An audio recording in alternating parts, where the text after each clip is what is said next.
नमस्कार दोस्तों, CG jobs and education की इस वीडियो में मैं हेमंत स्वागत करता हूं।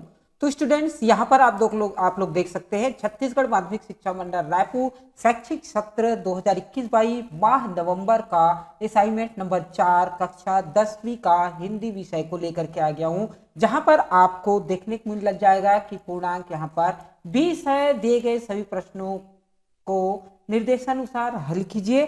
तो इस प्रकार से आपका प्रश्न नंबर 1 से लेकर के प्रश्न नंबर 5 का आंसर जो है मैं लेकर के आ गया हूं। और यहां पर मैं बता दूं कि यहां पर जो आपको निबंध लिखना है 150 से 200 शब्दों के बीच में, तो एक यहां पर मैं आ नंबर का समय का सदुपयोग जो निबंध है उसको लेकर के आ गया हूं, जो यहां पर आप लोग देख सकते हैं। प्रश्न क्रमांक 1 से लेकर के 5 तक जो 500 प्रश्नों के उत्तर बहुत ही सरल भाषा में मैंने यहाँ पर लेकर के आ गया है, आप लोग देख सकते हैं। चलिए धीरे बारी बारी से हम यहाँ पर पूरे प्रश्नों के उत्तर मैं देने वाला हूँ। और अगर कहीं पर भी आपको समझ में नहीं आता तो आप जरूर से कमेंट्स कर लीजिए, ताकि मैं उसका रिप्लाई आपको जरूर से कर दूंगा।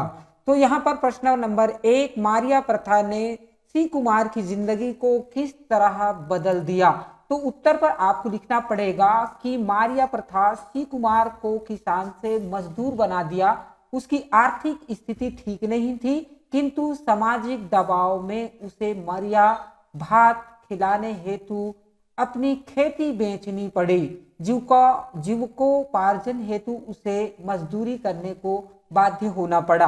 तो इस प्रकार से प्रश्न पहला का उत्तर हो जाता है। उसके बाद आप दूसरा में देखेंगे तो कोठी में धान छलक जाए, ये जिंदगी फेर चमक जाए। पंक्ति का आशय स्पष्ट कीजिए। उत्तर में लिखना है, उपरोक्त पंक्ति के माध्यम से कवि यह कहना चाहते हैं कि हम अपने भीतर सकारात्मकता का संचार करें, जिससे हमें प्रेरणा मिले और हम विश्वास के साथ परिश्रम के साथ आगे बढ़े। अपने भीतर के अवसाद को खत्म कर अपनी मेहनत से अपने जीवन को प्रकाशित करे, उसे एक नई दिशा दे। तो इस प्रकार से प्रश्न नंबर 2 हो जाता है। इसके बाद प्रश्न नंबर 3 पर आप देखेंगे। प्रश्न नंबर 3 का बांस के हरे भरे पेड़ और ठूठ के माध्यम से कवि प्रभाकर जी क्या कहना चाहते हैं, इसको लिखना है। उत्तर पर आपको लिखना पड़ेगा कि बांस के हरे भरे पेड़ और ठूठ के माध्यम से लेखक कहना चाहता है कि हिलना और झुकना अर्थात परिस्थितियों से समझौता करना होता है। जिस जीवन में समझौता नहीं, समन्वय नहीं, सामंजस्य नहीं, वह जीवन जीने योग्य नहीं होता, वह जीवन जड़ हो जाता है। कहने का तात्पर्य है कि हमारा जीवन वृक्ष की तरह होना चाहिए, यही जीवन का कृतार्थता है। इस प्रकार से प्रश्न नंबर 3 का आ को आप लोग लिखेंगे। उसके बाद ब में आपको देखने को मिलेगा कि तानाशाही क्या है, तानाशाह की जीवन शैली कैसे होती है, अपने शब्दों में लिखना है। उत्तर में लिखना है, जब मनुष्य परिस्थितियों से समझौता नहीं करता है, हानि लाभ की परवाह किए बिना केवल अपने विचार को ही प्रधानता देता है, तानाशाही है। तो इस प्रकार से तानाशाही है। उसके बाद आपको और लिखना है यहाँ पर कि तानाशाह की जीवन शैली निरंकुश होती है। रावण, हिरण्यकश्यप, हिटलर और स्टालिन ऐसे ही व्यक्तित्व थे जिनके जीवन में समन्वय के लिए कोई स्थान न था, वह अपने मतों के लिए अडियल थे। इस प्रकार से तानाशाह के बारे में भी आपको लिखना है। चलिए अब बात करते हैं प्रश्न क्रमांक 5वां के। दिए गए पद्यांश का संदर्भ प्रसंग सहित व्याख्या कर लिखिए। तो निर्झर में गति है, यौवन है से लेकर के चलता यौवन से मद माता तक का है। तो यहाँ पर उत्तर में आपको सबसे पहले संदर्भ लिख लेना है। तो संदर्भ में लिखना है कि प्रस्तुत पद्यांश हमारी पाठ्यपुस्तक के पाठ 8 जीवन की झरना से अवतरित है। इसके रत्नाकार श्री आरसी प्रसाद सिंह जी हैं। और उसके बाद प्रसंग लिखेंगे। प्रस्तुत पद्यांश में कवि जीवन में झरने की तरह आगे बढ़ते रहने का संदेश देते हुए कहते हैं कि उसके बाद आप अर्थ जरूर से लिखेंगे। जिस प्रकार झरने में गतिशीलता है वह आगे बढ़ता जाता है, ठीक उसी प्रकार यह भी जीवन में निरंतर अबाध गति से प्रवाहित होता रहता है। राह में आने वाली दुश्वारियों से लड़ता हुआ, मन के पेड़ों से टकराते हुए वह अपने जीवन में चट्टानों पर बढ़ते चले जाता है। ठीक उसी प्रकार मनुष्य भी जीवन की वास्तविकता को समझते हुए, सकारात्मकता विचार रखते हुए हर कठिनाइयों को पार करता हुआ आगे बढ़ता जाता है। इस प्रकार से आपको लिखना होगा। उसके बाद प्रश्न नंबर 5 पर निम्नलिखित विषयों में से किसी एक विषय पर लगभग 150 शब्दों से 200 शब्दों के बीच आपको निबंध लिखना है।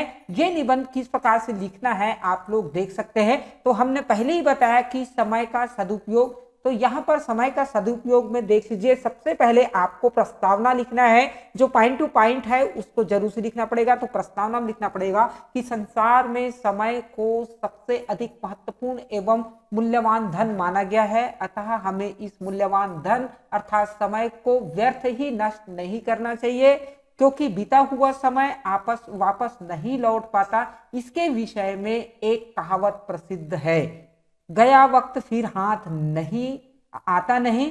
समय किसी की प्रतीक्षा नहीं करता।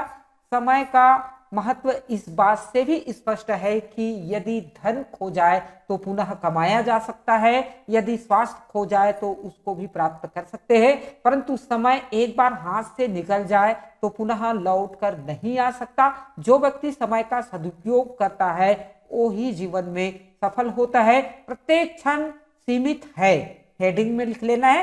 तो यहाँ पर लिखना है हमारे जीवन का प्रत्येक क्षण सीमित है। हम कई कार्यों को सीमित समय पे करने की जगह समय की कीमत जाने बगैर उसे टालते जाते हैं और फिर पछताते हैं कि काश हमने ये काम उस वक्त कर दिया होता।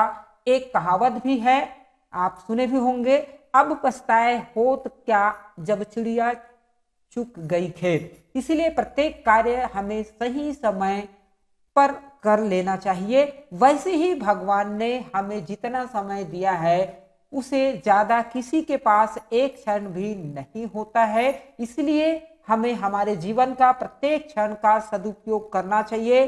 समय का सदुपयोग करके निर्धन धनवान, निर्बल सबल, मूर्ख विद्वान बन जाता है। और समय के सदुपयोग की विधि, नेक्स्ट पॉइंट लिख लेना है, समय के सदुपयोग की सबसे अच्छी विधि है प्रत्येक कार्य को करने के लिए उसके अनुकूल समय तय करना तथा समय के अनुकूल कार्य को निर्धारित करना। आलस्य मनुष्य का सबसे बड़ा शत्रु है। आलसी मनुष्य कभी समय का सदुपयोग नहीं कर सकता। आलस्य उसकी उन्नति के मार्ग में सबसे बड़ी बाधा बन जाता है। आलस्य के कारण वह समय के महत्व को नहीं समझ पाता और समय के सदुपयोग और समय के अनुकूल चलने में असमर्थ रहता है। इसीलिए आलस्य को त्याग कर समय की महत्ता पर ध्यान जरूरी है, तब ही आलस्य व्यक्ति समय के साथ चल पाएगा। समय महापुरुषों का साथ देता है। आप सबको तो ये बात पता है कि संसार में जितने भी महापुरुष व मेधावी व्यक्ति हुए हैं उन्होंने अपने दमयवक बुद्धिमत्ता पूर्वक सदुपयोग किया है। नेपोलियन का उदाहरण हमारे सम्मुख है। केवल 5 मिनट की देरी से युद्ध भूमि में पहुंचने के कारण वह पराजित हो गया और तथा कैद कर लिया गया। अतः हमें अपने सभी कार्य समय पर ही करना चाहिए। आज का काम कल नहीं टालना चाहिए। उसके बाद निष्कर्ष अर्थात उपसंहार में आपको हेडिंग लिखना है। उपसंहार, समय के सदुपयोग से मनुष्य के विचार गंभीर और पवित्र होते हैं। अतः हमारा कर्तव्य है कि हम समय का पूरा और उचित लाभ उठाएं। खेल के समय खेलें तथा पढ़ने के समय पढ़ें। समय के सदुपयोग से ही जीवन में सुख, शांति और ऐश्वर्य की प्राप्ति होती है तथा मनुष्य जीवन की कठिनाइयों को छू लेता है। इस प्रकार से प्रश्न नंबर 1 से लेकर के आपको 5 प्रश्नों के उत्तर बारी बारी से आपको देखने को मिला। कहीं पर भी आपको समझ में न आया हो तो मुझे कमेंट्स बॉक्स में जरूर लिखिए ताकि मैं आपके कमेंट्स का रिप्लाई जरूर से कर सकूं। तो इस प्रकार से आप लोग अभी देखे हैं असाइनमेंट नंबर 4 बहुत बहुत धन्यवाद, आपने यहाँ तक इस वीडियो को देखा। तो चलिए आज की इस वीडियो में इतना ही, और किसी अच्छे कंटेंट के साथ फिर मिलेंगे। तब तक के लिए जय हिंद, वंदे मातरम।